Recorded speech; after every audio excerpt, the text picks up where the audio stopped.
Oh, we got a good conversation for you. If you are somebody that watches the Constitution, can you do that? Or if you pay attention to the constitutional issues that are so prevalent these days with a very provocative president who is stretching his arms and legs just a little bit now that he's got very little to worry about. No re-election for himself, no re-election for the people that he has to support. And of course, he didn't do a very good job of getting his Democrats elected on November 4th anyway. Great to have you in, Dan York, My State of Mind. You may remember, if you are a nightly viewer, and if you are, thank you so much. I really do appreciate that. The show has been growing very nicely, and there's so many folks that say they make an appointment to watch the show, so I'm honored by that. And by the way, if you ever miss the show, WPRI.com or FoxProvidence.com, you can catch up on every program. But a little while back, on Tuesday of a couple of weeks ago, I had Professor Joseph Cammarano on, and we just got into the surface of this immigration conversation with President Obama and the tussle with Congress and the constitutionality. And the professor made a little bit of a prediction that the Supreme Court may get very actively involved, not necessarily in immigration, but in Obamacare, which could impact immigration. And doggone it, we ran out of time. So I asked him to stick around on that day. So we recorded this conversation on that day a couple of weeks ago so that you could have it tonight, because I had stuff to do today. So no rundown this evening. So let's get into it. By the way, the Speaker of the House is not a happy guy most days. Here's an example. His decision to take unilateral action on immigration, action he himself said exceeded his authority, and makes it harder for the American people and their elected representatives to trust his word on any issue.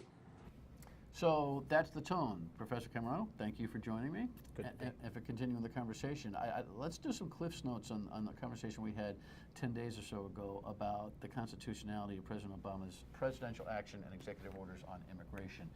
You feel like he is within the law and the Constitution, correct? By this 4 or 5 million person initiative that he's doing to bring people out from the woodwork and give them chances to attain status here. At this point in time, there's no doubt he's within his boundaries constitutionally. That can change as soon as the Supreme Court says, no, he's not. But right now, under current doctrine, yes. All right, so that confuses me, and I pay attention to this stuff a lot. Look, it's a fluid process. Checks, balances, and the three branches of government evaluating or working with each other or working against each other. But if he's constitutionally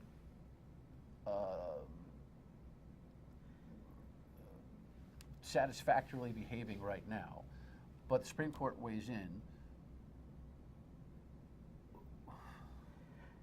help me. Sure. The Constitution is not a very specific document. It's a general guide. It says we'll have three branches of government. There'll be the chief executive, there'll be the legislative, there'll be the judicial. It says there'll be one president, not 3 or 4 or 11, which are all ideas that people had back then. There's one. But in terms of what that person does, all it says is that executive power is vested in a president of the United States, which means as the chief executive, they have the discretionary authority when it's not clear exactly what has to be done, because they're in charge of the bureaucracy. The bureaucracy implements the law. That's what the Constitution lays out. It doesn't say president may do A, B, C, D, and nothing else. There's a theory that that's what the president should do. William Howard Taft had that. It's called, and basically it's called the Whig theory. And that's a theory that I actually prefer. The notion that the president should stay within boundaries, very specific boundaries of the Constitution, and do nothing outside of it. That's not practical for modern government. And Teddy Roosevelt, with stewardship theory, said no. President should push until push back. Why? You can't. Well, first of all, how many laws did Congress pass last year? 60, if that. We have 310, 315 million people. We have 2 million federal bureaucrats. We have 7 or 8 times the number of state and local bureaucrats, most of whom are dependent in some way on federal money. You know, Congress can't write 60 laws and then expect to have control over how those laws are implemented. That's the job of the executive. Understood. In this immigration debate, however, and John Boehner's point, I'm sure, is that there have been presidents prior who have executed provocatively under current law, immigration-wise as well, Ronald Reagan, although most folks are comfortable with the limits that Ronald Reagan, extending family benefits to a current existing law, aiding children not to be left by their moms and dads, was part of the concept of the law that existed. The argument that Congress would make is, wait a second, you are now going to do some things here which are way ahead of what we ought to be authorizing, and that is to create a path for 4 or 5 million people to be able to come out of the shadows and work toward permanent status here. Well, the vast majority of those people are parents of children who were born in the U.S. And so in some ways what he's doing is extending the spirit of what Reagan did, and that was keep families intact, selectively choose people to deport, and don't deport people if they have kids who are born here and are born citizens of the United States. Don't break families up. So in some ways he's doing exactly what Reagan did. It's just that there are more people here, and there weren't supposed to be. The Reagan era, that reform was supposed to get rid of all illegal immigration, and it didn't. So as not to confuse some of my viewers, I know that you don't like this use of No, presidential not at all. power. No. I actually believe that presidents have to have some reasonable discretion, because Congress doesn't have its act together and couldn't possibly anticipate the behavior of 315 million people. It's just not possible. And so you have to give discretion. But that doesn't mean there's a difference between using your discretion and using it in every instance possible. And I think that's where we've been going for the past 60 years. So talk to me. You think the Supreme Court could step in here? Well, first of all, let's just say Congress can pass a bill any time. Yeah. And the president's kind of antagonizing them on that, or it on that. We'll talk about that in the next segment. But you think the Supreme Court could end up ruling on this de facto by ruling on Obamacare executive orders, where he was changing the mechanics of the Affordable Care Act literally on a very random and regular basis at the same time, right? Right. And that's the second half of what I need to tell you about with the Constitution. You have the Constitution, which is the contract. But then you have the organic, sort of the natural process of the relationships between the various branches of government, which is defined through constitutional law. And so the Supreme Court, whenever there's sort of this conflict where Congress says the president is misbehaving, the president says, no, I'm not misbehaving, that's the role of the court. But they can't act until there's that conflict. And so they have to wait for Congress to say, hey, dude, you're overstepping your boundaries, and we're going to sue you in court, and then they get to determine. And as referee, they've traditionally stood behind the president, but there are some very notable exceptions to that, including the second Bush administration. And I expect a lot of pushback from the Supreme Court toward the president as a result of this action. Because of strict constitutional No, because they review, think or he's by gone the too politics? far. They think he's gone, no. The flavor, Well, the feeling. there are probably 2 justices on the left, and there are probably 3 justices on the right who vote purely political. That they don't really care about doctrine, even though they think they do or say they do. But I think the majority in the middle, really, it's not political, it's more constitutional principle. And the constitutional principle is, how far are we willing to allow that president, or any president, to expand beyond the natural boundaries until we say you got to push back. And that's the beauty of our system. So your gut is that the Supreme Court will whack them on Obamacare? My gut is telling me they will, because what I've been reading is that Roberts is not happy with what Obama's been doing, constitutionally, not politically. And that will mean what for the Immigration Act? Well, what they'll say is the president was acting beyond the boundaries of the president by using his executive authority to expand subsidies to the federal exchanges. On Obamacare? On Obamacare, which means that it's saying the president's ability to be chief executive is not absolute, and there are boundaries. That will then sort of lead to the conflict and probably the suggestion, the instruction, maybe voluntarily on the part of Obama, to pull back on the immigration actions. It might require another case. It did in the Bush administration. But you think there are very similar concepts in play? They're, doctrinally speaking, constitutional law, they're exactly the same.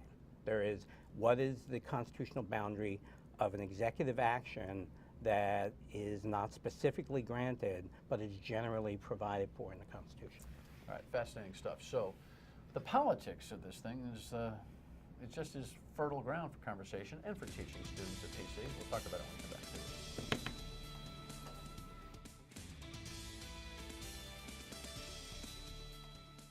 Sabotage their ability to pass a bill and make immigration work better. Why? Why? I didn't dissolve Parliament. That's not how our system works. I didn't steal away the various clerks in the Senate and the House who manage bills. They can still pass a bill.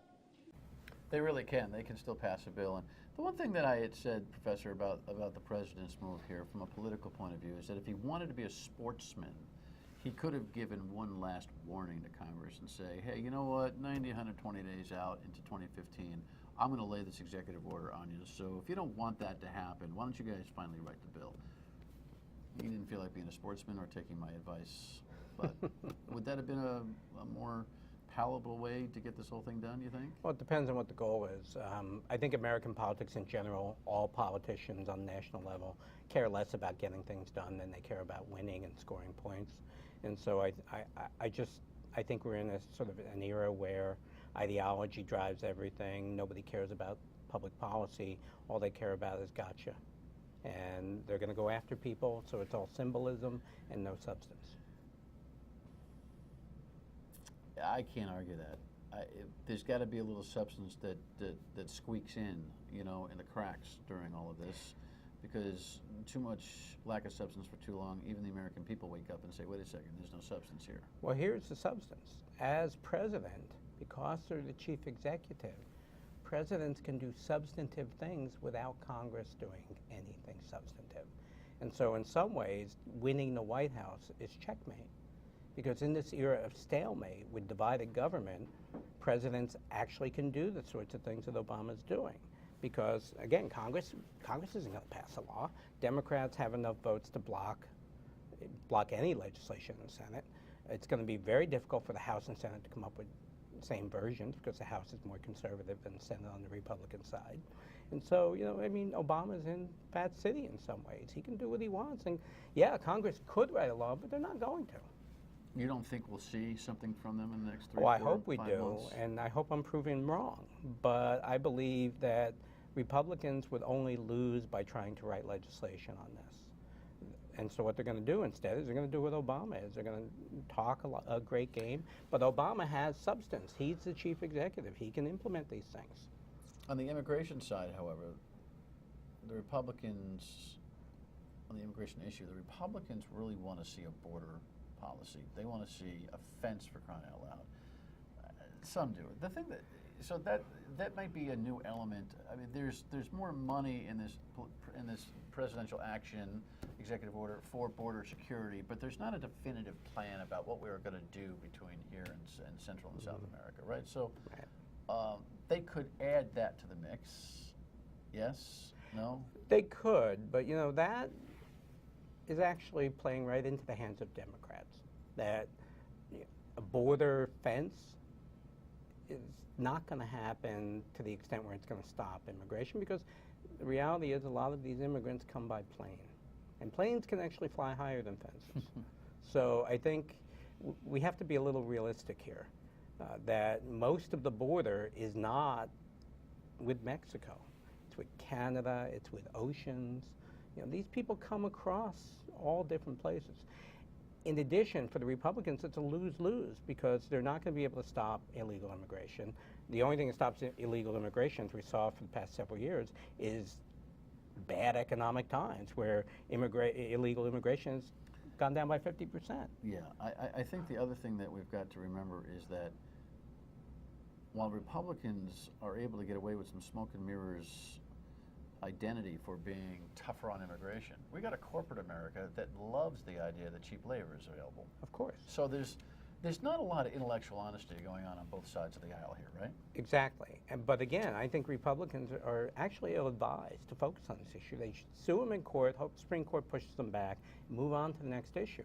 because, again, this is going to play into the hands on the presidential level, the Democratic Well, wait a Party. second. And then remember, the president is the one who can do things without laws being written. But if the Supreme Court steps in on Obamacare, which then causes the Obama administration to retreat on the immigration executive orders as well, leaving a vacuum then would not be good for Republicans, it seems to me, correct? Wouldn't you move on it if there was some wiggle room that the Supreme Court supplied?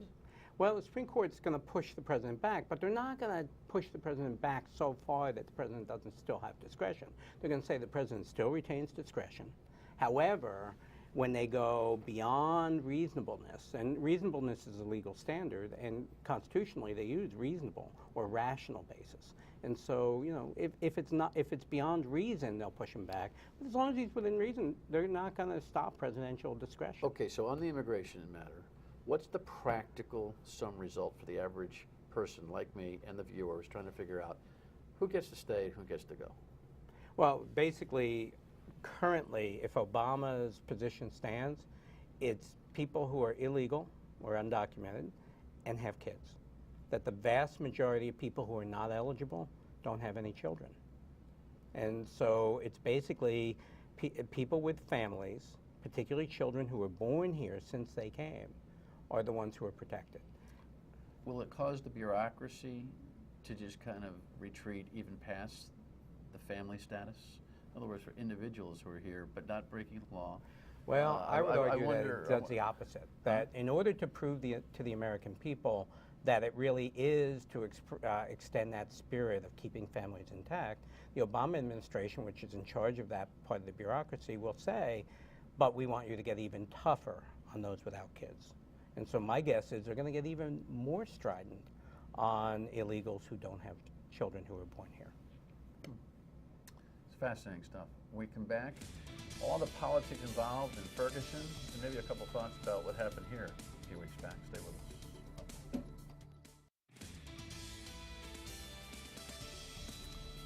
Scenes all around the country coming off, you know, hands up, don't shoot. One of the most fascinating conversations I've seen in a long time politically here in this country off the Ferguson nightmare. And I don't expect the professor to reflect necessarily on the Michael Brown shooting itself, but the politics have been incredible, huh? Don't you think? Yeah, I think it's a lose-lose for everybody. We all feel rotten about everything, and both sides, all sides, come out worse. I mean, closing Route 95 in Providence, is that really going to change anything?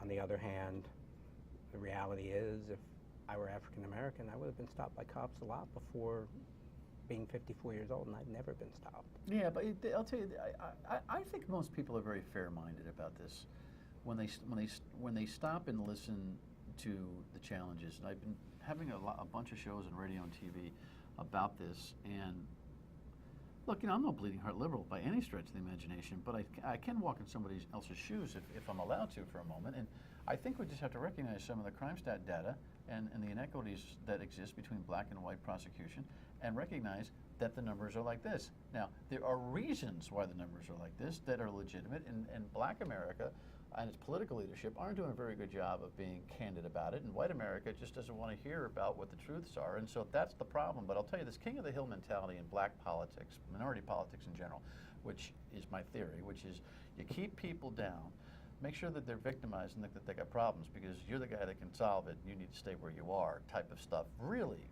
I think, is not helping the situation very much. Yeah, I couldn't disagree with you more, but I think I'll pass on that. Why? I think because this is such an emotional issue, and as two white guys sitting around, I don't think it's a wise move for me to talk to you about that's fascinating. Where do we get the traction to be able to discuss that kind of stuff? Why can't I make that analysis and have you comfortable reacting to it? You know, what's it based on? Well, it's based on me being on the ground, seeing politicians in the minority community acting much like politicians in the white community, but being very tied in to the idea that they've kind of made it into the political world, and in order for them to continue to survive, which is the instinct of all politicians, they keep folks. And I think there's a social worker welfare, poor industry mentality that also kind of feeds on keeping people needy in order to sustain their role professionally and or politically?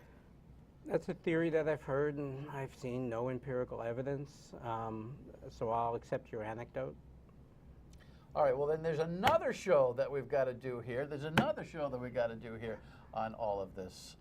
At the end, though, I understand what you're saying about feeling a lose-lose. I just hope that white America, and I hate the term, but it's what's being used, white America can relax a little bit and listen a little bit more. If we could just listen a little bit more, I think we might be able to get something done, because we do want to feel better about each other, don't we? This I will say, that I think white America, or sometimes I call us pink America, because our complexion can be pink sometimes. We probably need to stop taking everything so personally. And we need to understand that we don't represent all of white America, just as any African American doesn't represent all of African Americans. And isn't that true? I mean, the one thing from this story is you've got to understand that there are plenty of people who happen to be African American who don't think that Michael Brown is the poster story for reform. They're just not getting very much attention. Mm-hmm. Yeah. True. It's good to talk to you. Thanks. Teaches the kids at PC. It's worth paying the tuition, I think. When we come back, the final word. Stay with us. You know, you can get in touch with the program by calling us, emailing us, tweeting at us, to us, or posting on Facebook at 228-1886. I thoroughly enjoy listening to your voicemails. Of course, I hear your voices so much on WPRO weekdays noon to 3 on AM 630, 997 FM, but different forum here, so have at it. I note that we are on an anniversary from Sandy Hook here, and although this show has been pre-recorded for tonight and may not feel as timely, we are going to have a very poignant show at the end of the week. On what date? The 18th, which is Thursday, on Thursday of this week, talking to a mom of one of the little ones who was lost. She's got a message. I'll see you on the radio tomorrow on WPRO at noon. Thanks for watching.